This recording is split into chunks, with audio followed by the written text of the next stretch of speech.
ایک بہت بڑا فتنہ ہے جو آج ابھی اپنے انجام کو پہنچ رہا ہے، انجینئر محمد علی مرزا۔ بہت سے لوگ اس کی ویڈیوز دیکھتے ہیں۔ اب وہ آج کل لوگ کر رہے ہوتے ہیں، وہ یوٹیوب والے خبیث جو ہیں وہ بھیج دیتے ہیں اس کی ویڈیوز، اور لوگ کہتے ہیں اچھا چلو دیکھیں کیا کہہ رہا ہے۔ یہ وہ بدبخت آدمی ہے جس کی زبان سے کوئی محفوظ نہیں رہا۔ اس نے اولیاء کرام کی بھی صریح گستاخیاں کی ہیں، سب کو پتا ہے۔ بات صرف اولیاء کی نہیں ہے، اس نے معاذ اللہ صحابہ کرام کے لیے کیسی کیسی گھٹیا باتیں کہی،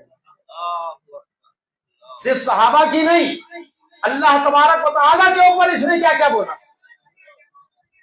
اور پھر نبی کریم علیہ الصلوۃ والسلام کی شان میں بھی یہ صریح گستاخی کا مرتکب ہوئی۔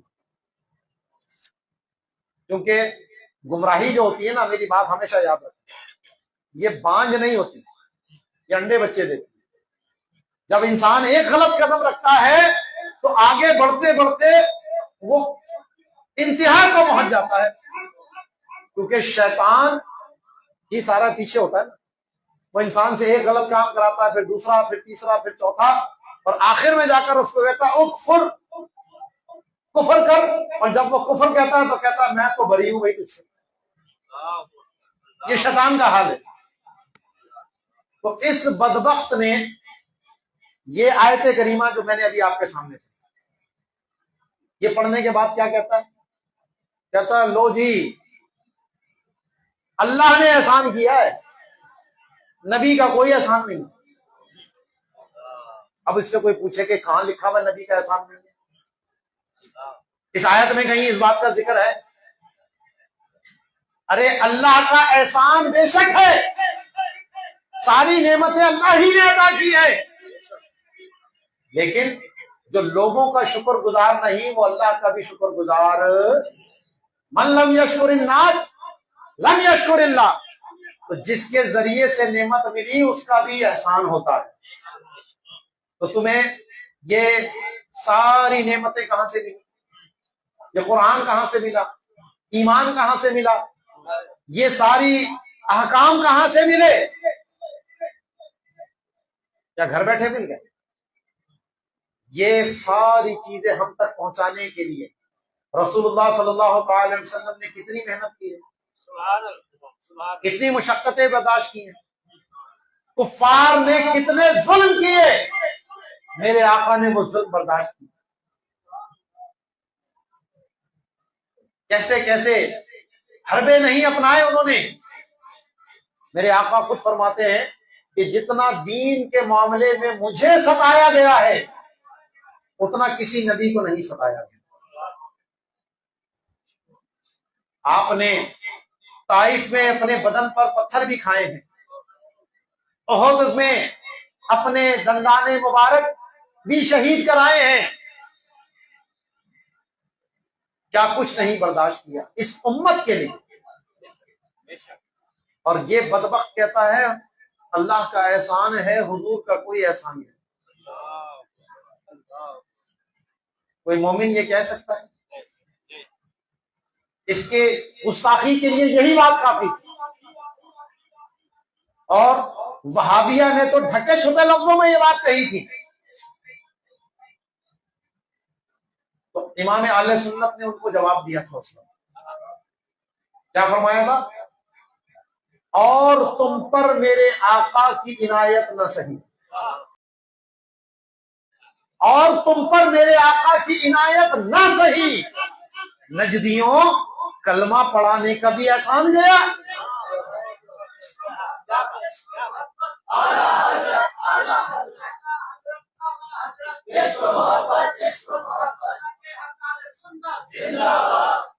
تو جناب تم پہ اور کوئی احسان نہیں، کم سے کم اتنا احسان تو مان لو کہ یہ کلمہ تمہیں نبی کی برکت سے ملا ہے، تو یہ احسان بھی گیا۔ تو یہ بدبخت منہ کھول کے بکواس کر کے کہتا ہے کہ جی اللہ کا احسان ہے، نبی کا کوئی احسان نہیں۔ اور میں نے کہا نا کہ گمراہ جب چلتا ہے تو آگے تک جاتا ہے. ابھی اس نے جو جدید گستاخی کی کہ معاذ اللہ ثم معاذ اللہ، اس نے وہ لفظ کہا کہ مسلمان زبان پہ لاتے ہوئے اس کی روح کانپ جاتی. قرب قیامت میں ایک جھوٹا شخص آئے گا جو نبوت کا دعویٰ کرے گا، اس کو ہم کیا کہتے ہیں؟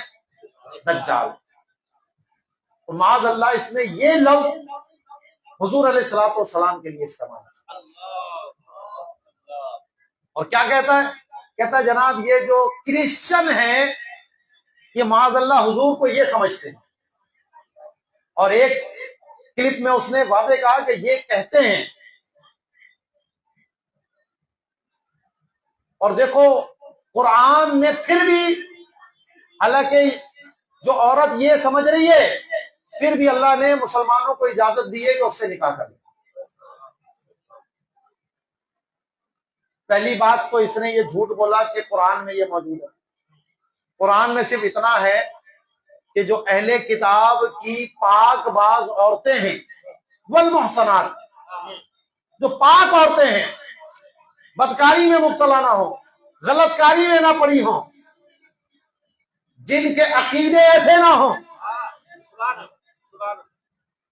ان سے تم نکاح کر سکتے ہو، تاکہ جب تمہارے قریب آئیں گی تو جو ان کے دل میں غلط فہمی ہے، کسی نے غلط باتیں ڈال رکھی ہیں، جب حقانیت سامنے آئے گی تو حق قبول کرنا ان کے لیے آسان ہو جائے. اسی لیے نہ کسی ہندو عورت سے شادی کی اجازت ہے، نہ کسی سکھ عورت سے شادی کی اجازت ہے، نہ کسی پارسی سے شادی کی اجازت ہے، نہ کسی بدھ مت والی سے شادی کی اجازت ہے. جتنے بت پرست ہیں کسی سے شادی کی اجازت نہیں، صرف اہل کتاب، اور ان کی بھی والمحصنات. تو قرآن نے تو یہ قید لگا کر کہا ہے، ساری اہل کتاب کی عورتوں کی بھی بات نہیں. تو کہاں یہ لکھا ہے کہ جو معاذ اللہ حضور کے بارے میں یہ نظریہ رکھتی ہو تو اس سے شادی کرو؟ اگر اسلام دارالاسلام میں رہ کر کوئی کافرہ عورت اپنے اس جملے کا اظہار کر دے تو اسے تو زندہ رہنے کا حق نہیں ہے، شادی کہاں سے کرے گی؟ فَاقْتُلُوا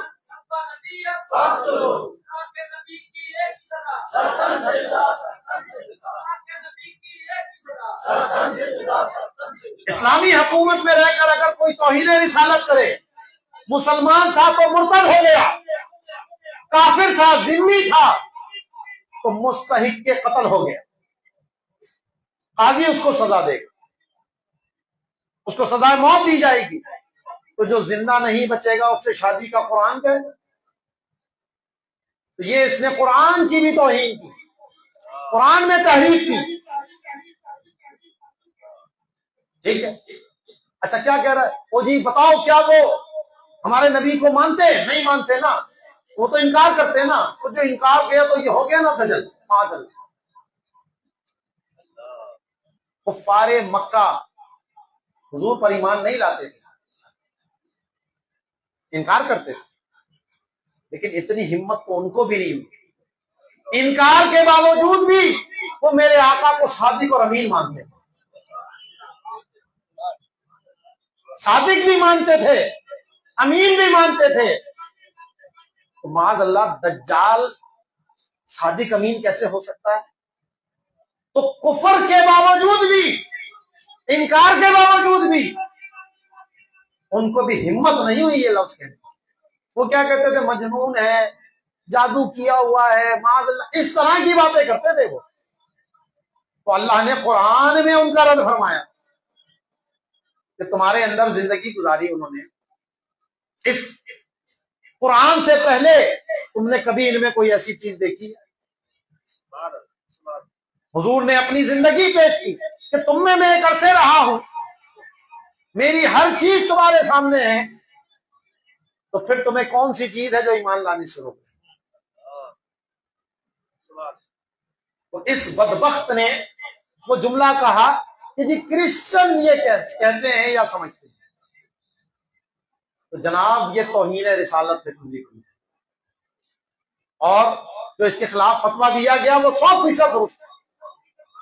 اور اس پہ جو 295C کا پرچہ کٹا ہے وہ بالکل درست ہے، اور تمام اہل ایمان کی ذمہ داری ہے کہ وہ اس میں مل کر آواز کو اٹھائیں۔ اب کوئی ایک شیطان کسی کے دل میں وسوسہ ڈالے، اس کے چیلے چانٹے بھی ہیں نا، وہ کہہ رہے ہیں جناب اس نے اپنی بات تھوڑی کہی ہے، وہ تو کرسچن کی بات کر رہا ہے، اور کسی اور کی بات کرنے سے کفر کیسے ہو گیا؟ وہ ایک ابھی پہلے اس نے بھی بکواس کی تھی، مولوی طارق مسعود، نام سنا ہوگا نا، لوگ اس کو سیکسی مولوی کہتے ہیں، دیوبند کا پڑھا ہوا ہے، ان کے مدرسے کا مدرس ہے، لیکن لوگ اس کی ویڈیو کس لیے دیکھتے ہیں؟ انٹرٹینمنٹ کے لیے۔ عالم سے لوگ دین سیکھتے ہیں، اصلاح سیکھتے ہیں، لیکن اس سے کیا سیکھ رہے ہیں؟ تفریح سیکھ رہے ہیں، اور یہ سمجھ رہا ہے کہ میں کوئی بہت بڑا مولوی بن گیا۔ تو اسی خبط میں اس نے معاذ اللہ حضور علیہ الصلوۃ والسلام کو ان پڑھ کہا تھا۔ امی کا معنی تھا جو کسی سے نہ پڑھا ہو۔ ارے جس کو قرآن کہے، اللہ کہے کہ قلم سے جن کو سکھایا، جن کے ہاتھ میں قلم ہو وہ ان پڑھ ہوں گے۔ جنہوں نے ان پڑھوں کو دنیا کا سردار بنا دیا، ان کے علم پہ بکواس کرتا ہے۔ تو اس کی حمایت میں سب سے پہلے جو آیا تھا یہ انجینئر مرزا آیا تھا، سب نے اس کے خلاف اس وقت چل رہا تھا۔ تو آج جب انجینئر پھنسا ہے تو چور کا ساتھی بھی کون ہوتا ہے؟ چور ہوتا ہے۔ تو گستاخ کا ساتھی بھی دوسرا گستاخ نہیں ہوگا تو اور کون ہوگا؟ کسی اور دوسرے دیوبندی کو ہمت نہیں ہوئی کہ انجینئر مرزا کی حمایت کر سکے، یہ فوراً کودا اور کیا کہہ رہا ہے؟ کہہ رہا ہے جناب یہ تو آپ نے بھی لفظ کہہ دیا تو آپ نے بھی گستاخی کر دی۔ اچھا تو اتنا بالکل سیدھا سادہ ہے، روٹی کو چوچی کہتا ہے تو ہیں؟ ایک ہے کسی کا کفر اس لیے بیان کیا جائے تاکہ لوگوں کو پتا چلے کہ یہ کتنا بڑا خبیث ہے، یہ تو علماء کا کام ہے، ذمہ داری ہے ان کی۔ اذکر الفاجر بما فیہ کی یعلمہ الناس، فاجر میں جو چیزیں ہیں لوگوں کو بتاؤ تاکہ لوگ اس سے بچیں، یہ تو علماء کی ذمہ داری ہے۔ اس کا رد کریں گے، اس کا باطل ہونا ظاہر کریں گے، تو جب پتا ہوگا تو ظاہر کریں گے، اس کے لیے علماء کا کام ہے۔ نقل کفر، کفر نباشد اسی لیے کہا جاتا ہے کہ کفر کا نقل کرنا کفر نہیں ہوتا جبکہ اس کی کوئی غرض صحیح ہو، کوئی مقصد صحیح ہو۔ ٹھیک ہے جی، بیان کریں۔ قاضی کے پاس مقدمہ گیا گا، اس خبیث نے توہین رسالت کی، تو قاضی پوچھے گا بھائی کیا کہا اس نے، تو بتایا جائے گا اس نے یہ بکواس کی ہے۔ تو اب کوئی کہو جی لو بتانے والا کافر ہوگا، تو بھائی ہم بتائیں گے نہیں تو پھر حکم کیسے لگے گا اس میں؟ گواہ پیش ہو کہ جی میں نے اس کو یہ کہتے ہوئے سنا ہے، تو بالکل ٹھیک ہے، تاکہ اس کو موت کی سزا دی جائے۔ باقی بغیر کسی وجہ کے کوئی کفریہ بات کو بیان کرے اور کوئی غرض صحیح نہ ہو تو حکم اس کہنے والے پر بھی آتا ہے۔ قاضی ایاز مالکی رحمۃ اللہ علیہ بہت بڑے عالم دین ہیں، ان کی کتاب ہے بڑی مشہور ہے الشفا بتعریف حقوق المصطفیٰ، جس میں انہوں نے نبی کریم علیہ الصلوۃ والسلام کے کیا کیا حقوق امتی کے اوپر ہیں وہ سارے بیان کیے۔ تو اس میں جو کوئی توہین کی بات کہے اس کی انہوں نے 7 وجوہ بیان کی۔ اس کی جو 6ٹھی وجہ ہے کہ جو کوئی کسی کی بات نقل کرے تو اس کے اندر یہ ساری باتیں بیان کرتے ہیں کہ کبھی یہ بیان کرنا فرض بھی ہو جاتا ہے، کبھی واجب بھی ہوتا ہے، کبھی مستحب بھی ہوتا ہے، کبھی حرام بھی ہوتا ہے، اور کبھی کفر بھی ہوتا ہے۔ کفر کب ہوگا؟ کہ جب کوئی کسی کی بات تحسین کے طور پر ذکر کرے اور وہ کفر کی بات ہے نا، کفریہ گانے لوگ گا رہے ہوتے ہیں، بولتا ہے بھائی میں تو گانا گا رہا ہوں، تو بھائی تو کیوں گا رہا ہے؟ تو اس کو اچھا سمجھ رہا ہے؟ تو یہ کہنے والے کے اوپر بھی کفر آتا ہے۔ کیا یہ بچت ہو جاتی ہے اس کی؟ بھائی میں تو وہ فلاں گلوکار ہے اس نے گایا تھا، میں تو اس کی نقل کر رہا ہوں، میں تو اس کی بات بتا رہا ہوں، بچت ہوگی اس کی؟ بھائی تو کیوں گا رہا ہے؟ تجھے پتا ہے کفر ہے، تو اپنی زبان کو اس کفر سے آلودہ کیوں کر رہا ہے؟ ٹھیک ہے نا؟ تو اب اسی طرح قیاضی ایاز مالکی رحمۃ اللہ لکھتے ہیں کہ جس کے انداز سے توہین کا کوئی انداز ظاہر ہو اور وہ کوئی کفر کی بات کرے، یا اس کا عادی ہو، یا اس جو حضور کی معاذ اللہ گستاخی میں کفار نے اشعار کہے تھے، حفظ کیا کرتے تھے نا، وہ عرب شاعر تھے وہ بھی، تو حضرت حسان بن ثابت رضی اللہ تعالیٰ عنہ ان کفار کو حضور کی طرف سے جواب دیا کرتے تھے، ان کے لیے ممبر بچھایا جاتا تھا تو وہ نعت خوانی ہوتی تھی اور ان کافروں کا جواب بھی ہوتا تھا۔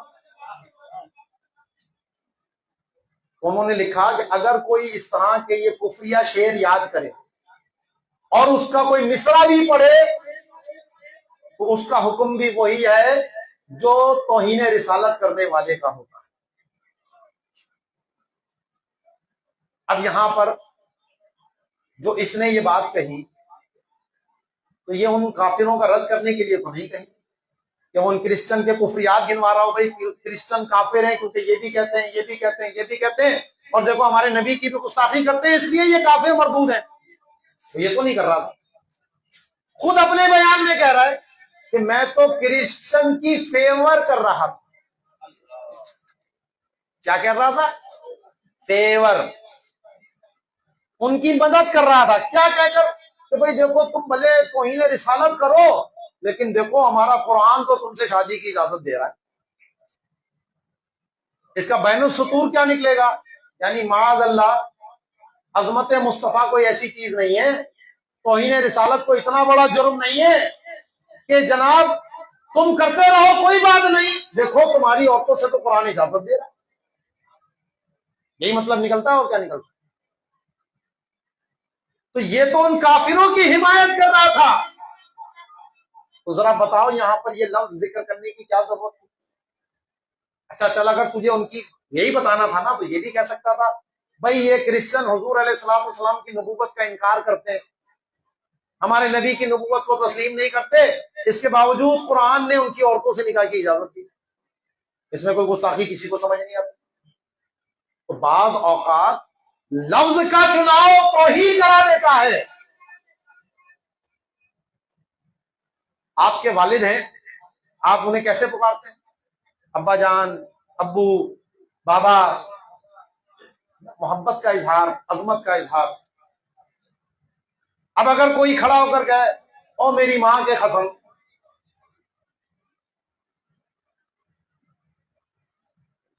کہہ تو صحیح رہا ہے، اس کا باپ کون ہے؟ اس کی ماں کا شوہر ہے نا، لیکن سننے والا کیا کہے؟ او نالائق، تجھے اپنے باپ کو پکارنے کے لیے یہی لفظ ملا، تو حلالیے کون ہے؟ تجھے باپ کی عزت کرنی نہیں آتی؟ وہ کہے گا میں سچی تو کہہ رہا ہوں، میری ماں نے میرے باپ سے شادی کی جبھی تو میں پیدا ہوا ہوں، تو میری ماں کا قسم ہی تو ہے یہ۔ تو کہیں گے تو لگتا ہے حیض کا پیداوار ہے، کیونکہ وہی ایسا بے حیا ہوگا جو اپنے باپ کے لیے اس طرح کی بات کہے۔ تو لفظ کا چناؤ توہین کرا دیا۔ اللہ تبارک و تعالیٰ نے ہر چیز کو پیدا کیا، عقیدہ ہے، اس میں کوئی دو رائے ہو ہی نہیں سکتی، کوئی شک کی بات ہی نہیں ہے۔ اللہ خالق کل شیء، لیکن اگر کوئی شخص یوں کہے اللہ خالق الخنازیر، اللہ خنزیروں کا خالق، تو علماء نے کہا یہ کفر ہے، یہ اللہ کی شان کی توہین کر رہا ہے۔ اب کوئی کہنے والا کہے بھائی خنزیروں کو بھی تو اللہ نے پیدا کیا ہے، خنزیروں کو کسی اور نے تو پیدا نہیں کیا نا، کس نے پیدا کیا؟ تو اس کو کیا جواب دیں گے کہ تجھے اللہ کی اتنی مخلوق میں کوئی اور نظر نہیں آیا کہ جس کی طرف اللہ کی خالقیت کی نسبت کرے؟ تو یہ کہتا اللہ خالق المصطفیٰ، اللہ خالق الانبیاء، اللہ خالق موسیٰ، تجھے اللہ کی اتنی عظیم عظیم مخلوقات نظر نہیں آئی جو تو کہہ رہا ہے اللہ خالق الخنازیر؟ تو تیرے دماغ میں خنزیر، تو خود خنزیر ہے. بات سمجھ آئی؟ تو اگر بات وہ کہتے بھی ہیں یہ کرسچن، وہ سمجھتے بھی ہیں، تب بھی کفر ہے. اور یہاں تو حال یہ ہے کہ وہ سارے کرسچن کہہ رہا نہیں بھائی ہم ایسی گستاخی نہیں کر سکتے، ہماری کتابوں میں ایسا کچھ بھی نہیں ہے. وہ تو انکار کر رہے ہیں اور یہ کہہ رہے ہیں نہیں، کیونکہ یہ بہت بڑا سازشی ہے. اصل میں یہ چھپا ہوا قادیانی ہے اور یہ چاہتا ہے اس ملک میں دنگے فساد ہوں. کیونکہ جب مسلمانوں کو پتہ لگے اچھا یہ عیسائی یہ کہتا ہے ہمارے نبی کو، تو کیا کرے گا؟ وہ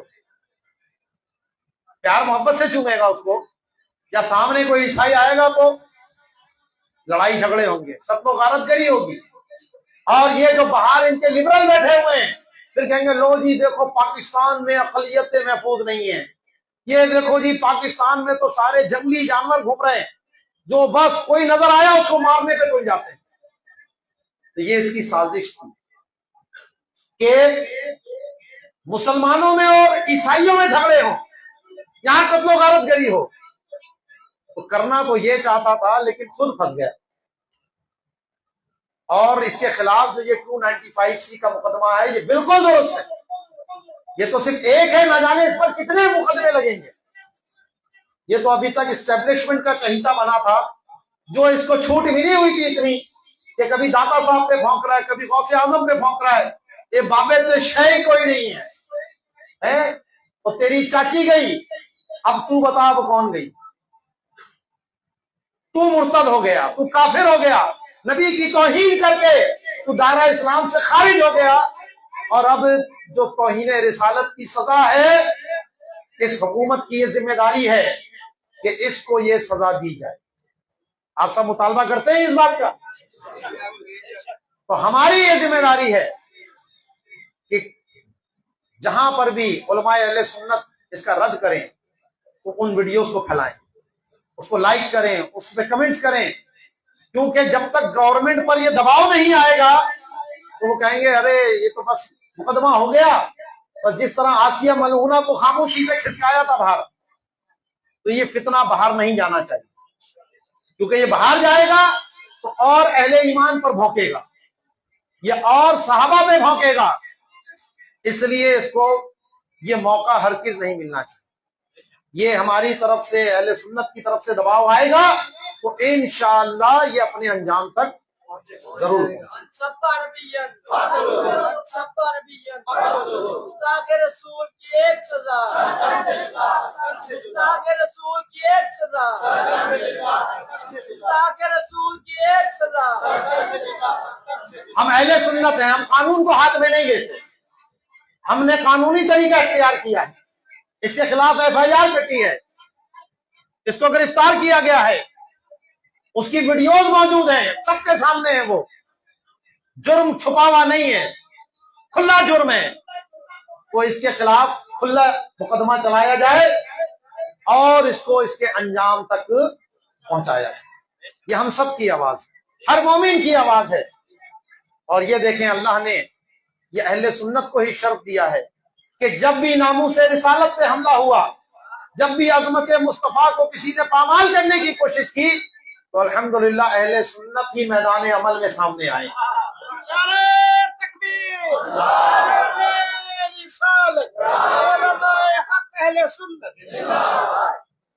دیوبندیوں میں سے مفتی طارق کا تو ابھی بتا دیا میں نے کہ وہ اس نے حمایت کر دی، انجینئر مرزا.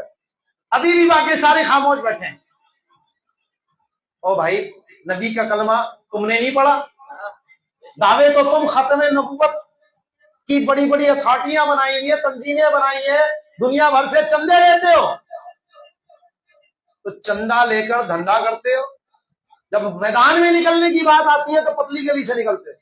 تو وہ ہمارا ویل چیئر پہ بیٹھا ہوا آدمی نظر آتا ہے.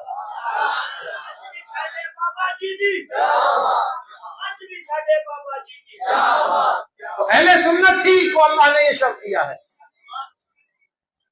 کہ جب بھی موقع ملا میدان میں ہم ہی نظر آئے اور ہمیشہ ہم نے قانون کے مطابق بات کی، قربانی دی ہے لیکن قانون کو ہاتھ میں نہیں لیا۔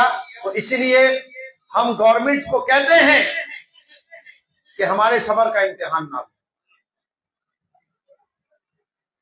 زندگی کے لیے ضرورتیں بہت ہیں لیکن یا رسول اللہ آپ کے مقابلے میں تو زندگی کی بھی کوئی اہمیت نہیں۔